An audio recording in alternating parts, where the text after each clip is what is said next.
యుగభారత్ న్యూస్కి స్వాగతం. రాహుల్ గాంధీ ఒక జాతీయ కాంగ్రెస్ పార్టీకి ప్రధాన ప్రతిపక్ష నాయకుడేనా అని భారత ప్రజలు ప్రశ్నిస్తున్నారు. దీనికి కారణం నీట్ ప్రశ్నాపత్రాలు లీక్ అయినప్పుడు కాంగ్రెస్ పార్టీ ఎక్కడుండింది? ప్రధాన ప్రతిపక్షంగా ఉన్నప్పుడు కేంద్రాన్ని ప్రశ్నించాలి, అవసరమైతే ఉద్యమాలు చేయాలి, ప్రజల యొక్క మద్దతు కోరాలి, దేశ ప్రజల్ని అవగాహన కల్పించే విధంగా వ్యవహరించి ఒక ప్రధాన ప్రతిపక్ష నాయకుడు నేనే అని చెప్పుకోగలిగిన పరిస్థితుల్లో రాహుల్ గాంధీ ఉండాలి. ఇవేమీ చేయకుండా నీట్ ప్రశ్నాపత్రాలు లీక్ అయిన తర్వాత అవి పరీక్షలు పూర్తి అయిపోయిన తర్వాత ఇవాళ రిజల్ట్స్ కూడా వచ్చేసిన తర్వాత విదేశీ శక్తుల చేతుల్లో విదేశీ మాటల అడుగుజాడల్లో నడుస్తున్నటువంటి కొంతమంది సంఘ వ్యతిరేక శక్తుల చేతుల్లోకి వెళ్ళినటువంటి ఉద్యమానికి రాహుల్ గాంధీ మద్దతు ఇవ్వడం ఏంటి? కాక్రోచ్ జనతా పార్టీ అనేది ఒకటి ఏర్పాటు జరిగి కేవలం భారతదేశంలో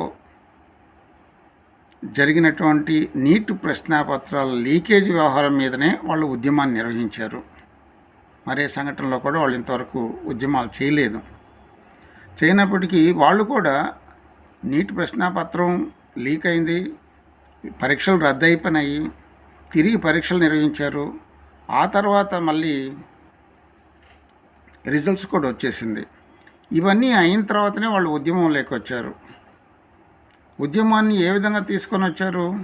ధర్మేంద్ర ప్రధాన్ రాజీనామా చేయాలి. భారత పార్లమెంట్ సమావేశాలు ప్రారంభం అయిన తర్వాత వాళ్ళ ఉద్యమాన్ని ప్రారంభించారు. ఒక వ్యూహాత్మకంగా అడుగు ముందుకేశారు. మరి కాంగ్రెస్ పార్టీ కూడా అప్పుడు నిద్రపోతుండిందా? నీటి ప్రశ్నాపత్రాలు లీక్ అయినప్పుడు ఏం చేస్తుండింది? రాహుల్ గాంధీ ఏం చేస్తున్నారు? అప్పుడు ఉద్యమాలు ఎందుకు చేయలేదు? కాక్రోచ్ జనతా పార్టీతో కలిసే వాళ్ళకి మద్దతు ఇస్తూ ఎందుకు ఉద్యమాలు చేయాల్సి వచ్చింది? నీ పార్టీ యొక్క అస్తిత్వాన్ని నువ్వు నిలబెట్టుకోలేకపోయావా? ఆ శక్తియుక్తులు మీ పార్టీకి లేవని చెప్పి ఇతర శక్తులతో మీరు కలిశారా?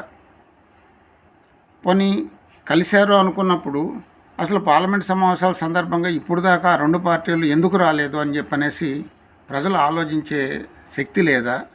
మీ కుట్రలు కుతంత్రాలు వాళ్ళకి తెలియటం లేదని చెప్పి అనుకుంటున్నారా? దీన్ని గమనించాల్సిన అవసరం ఉంది.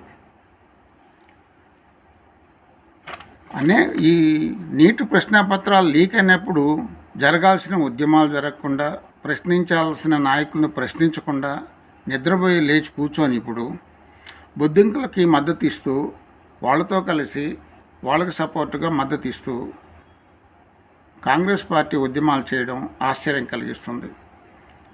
పంజాబ్లో కావచ్చు, ఇతర రాష్ట్రాల్లో కావచ్చు ప్రశ్నాపత్రాలు లీక్ అయినప్పుడు మీరు ఎక్కడున్నారు? అప్పుడు ఎందుకు ఈ ఉద్యమాలు చేయలేకపోయినారు? ఈరోజు ఎందుకు ఉద్యమాలు చేయాల్సి వస్తుంది? దీనికి అంతటికీ ఏకైక లక్ష్యం ఒకటే. ఆగస్టు 13వ తేదీ దాకా జరిగే భారత పార్లమెంటు సమావేశాల్లో ఏ ఒక్క బిల్లు పాస్ కాకూడదు. భారతదేశ ప్రభుత్వాన్ని అస్థిరపరిచే విధంగా ప్రపంచ దేశాల్లో ఈ సంఘటనని చూపించే విధంగా ఈ ఉద్యమ స్వరూపాన్ని పెంచి 13 వరకు ఉద్యమాలు నిర్వహించాలని బొద్దింకుల పార్టీ నిర్ణయించింది. వాళ్ళకి మద్దతుగా కాంగ్రెస్ పార్టీ నిలిచింది. అయినప్పటికీ ధర్మేంద్ర ప్రధాన్ రాజీనామా చేయడంతో బొద్దింకుల పార్టీ వెనక్కి వెళ్ళిపోయింది. వాళ్ళ దగ్గర ఇంక వేరే సమస్యలు లేవు. వాళ్ళు తెచ్చిన ఉద్యమంలో ఆ ఉచ్చులో వాళ్ళే పడ్డారు, కేసులు అనుభవిస్తున్నారు. విదేశీ కుట్రలు బయటపడ్డాయి, విదేశీ శక్తుల ప్రవేశం బయట వచ్చింది, నిధులు వచ్చాయి. అనేక విషయాలను ఈరోజు భారత ప్రజలకు తెలిసిపోయి భారత ప్రజలు కూడా ఈరోజు గుర్తిస్తున్నారు. ఇది విదేశీ శక్తుల్లో ఈ ఉద్యమాలు నడుస్తున్నాయి. భారత పార్లమెంట్ని, భారత ప్రభుత్వాన్ని అస్థిరపరచాలనే ఉద్దేశంతోనే ఇవి జరుగుతున్నాయనేది ఇప్పుడు ప్రజలందరికీ తెలిసిపోయింది. రాహుల్ గాంధీ నోటి నుంచి ఏమొచ్చింది? ధర్మేంద్ర ప్రధాన్ రాజీనామా చేయాలి. రాజీనామా చేసేశారు. ఇప్పుడు చెప్పడానికి వాళ్ళకి సబ్జెక్టు లేదు. ఈ సబ్జెక్టు లేకపోవడంతో ఇప్పుడు భారత పార్లమెంట్ మళ్ళీ 13వ తేదీ దాకా జరుగుతుంది అనేసి ఉద్దేశంతో అమిత్ షా రాజీనామా చేయాలి. ఇప్పుడు కొత్త నినాదం ఎత్తుకున్నారు. అది కూడా ప్రజలు హర్షించలేదు. నువ్వు మాట్లాడిన ఉపన్యాసాలకి ఆడ ఎవరు స్పందించలేదు. నిన్న దక్షిణాది రాష్ట్రాల్లో తమిళనాడుకి వెళ్ళాడు. అక్కడ మళ్ళీ కొత్త పల్లవిని అందుకున్నాడు.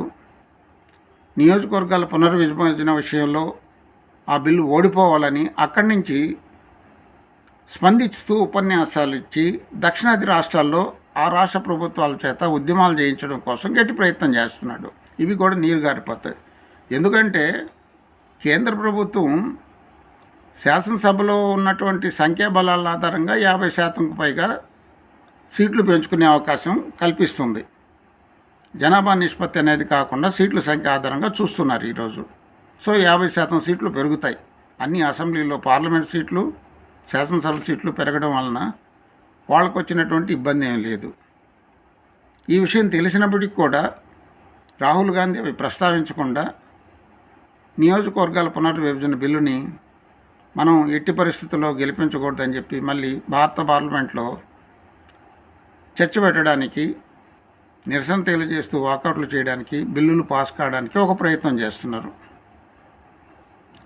వీరు ఎన్ని కుటిల ప్రయత్నాలు చేస్తున్నా బొద్దింకల వదిలేసినటువంటి నినాదాలని మీరు తీసుకొని 13వ తేదీ వరకు పార్లమెంట్ సమావేశాలు జరగకుండా చేయాలని చేసే ఎన్ని ప్రయత్నాలని కూడా ఫెయిల్ అవుతాయి.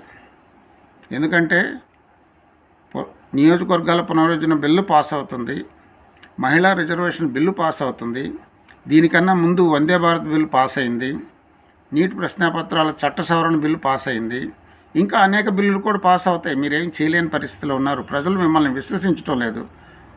రాహుల్ గాంధీ విధానాలు, నడవడిక, వ్యవహార శైలి, మాటల మీద నిలబడలేని వ్యక్తిత్వం, ఇవన్నీ కూడా ప్రధాన ప్రతిపక్ష నాయకుడిగా నీ అర్హతను కోల్పోయావు. ప్రజల పక్షాన్ని నిలవండి, ప్రధానమైన చర్చలపై సమగ్రంగా చర్చించండి, సవరణలు చేయండి, బిల్లులు ఆమోదించుకొని భారతదేశ గౌరవ ప్రతిష్టలని ప్రపంచ దేశాల్లో ఇనుమడింపజేసే విధంగా రాహుల్ గాంధీ కేంద్ర ప్రభుత్వానికి సహకరించాలి.